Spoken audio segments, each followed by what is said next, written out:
కొంతమంది స్వార్థ రాజకీయ నాయకులు గతంలో ఈ రామచంద్రపురం పాలించారు. ఆ పాలించిన వ్యక్తులకి కొంతమంది సన్నాసులు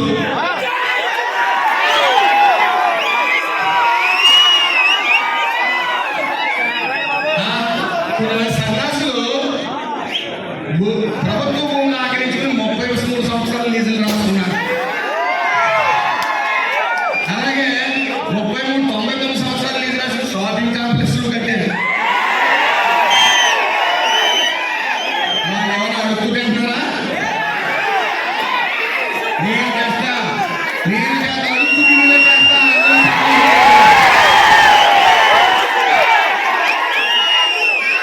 ఇందులో ప్రత్యేకించి మీ సహకారం నాకు కావాలి.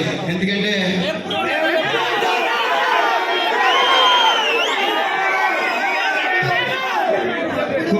కొన్ని ఒత్తిళ్ల వల్ల గవర్నమెంట్ మిమ్మల్ని పలకరించకపోవచ్చు, లేకపోతే ఫోటోలు అంటే నేను సహకరించకపోవచ్చు.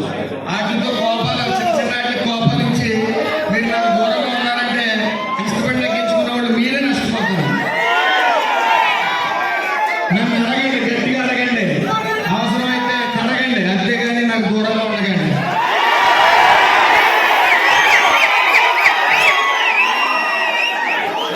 మీకు మీకు చాలా ఇంకోటి గమనించాలి.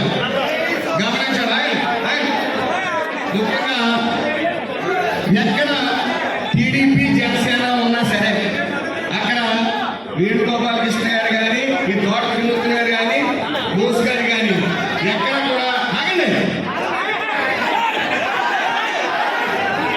ఎక్కడ కూడా కౌన్సిలర్లు లేకపోతే ఎంపీడీసీలు ఎవరు సర్పంచ్ నుండి సర్పంచ్లకి రూపాయి నిధులు ఇవ్వలేదు. తెలుగుదేశం చేశాను. ఇప్పుడు ఇద్దామా వాళ్ళకి?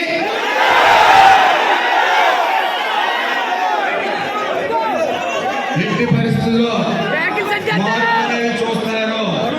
ఈ 5 ఏళ్ళు మన కార్యకర్తలు కూడా వైసీపీ కార్యకర్తలకు ఆ రోజున సర్పంచులు వాళ్ళు నచ్చిన వాళ్ళకి బిల్డింగ్ ఉన్న వాళ్ళకి పట్టాలు ఇప్పించారు. అవునా కదా?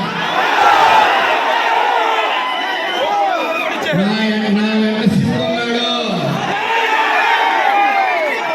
పట్టాలు ఏమీ కూడా అయిపోలేదు. కంగారు పడకండి. మన కార్యకర్తల కోసం ఎదురు చూస్తున్నాయి. మీరందరికీ పట్టాలు వస్తాయి. మీకు ఇళ్ల స్థలాలు ఇచ్చి బాధ్యత నాది. 3% ప్రతి జనసేన, టీడీపీ, బీజేపీ వాళ్ళకి అతి సమయంలోనే నేను 100 ఎకరాలు గుర్తించాను. అవినీతి కోణంలో ఉండే బయటకు లాక్కొస్తాను. ఈ రోజు నుంచి అవినీతి చేసిన ఏ వైఎస్ఆర్సీపీ నాయకుడికి నిద్ర పట్టకుండా చేస్తున్నాను.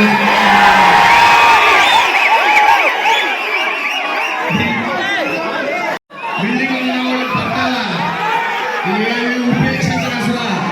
అస్సలు సందేహం లేదు. మళ్ళీ రీఎంట్రీ వస్తుంది.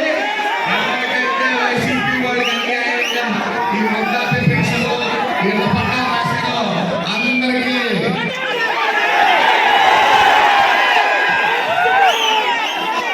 ఇందులో సందేహం లేదు. అలాగే మరొకసారి మీరందరూ కూడా ఇక్కడ ప్రేమగా వచ్చారు కాబట్టి నేను ఎవరిని కూడా ఒక్కొక్కరిని నేను పలకరించలేను కాబట్టి, అలాగే రేపు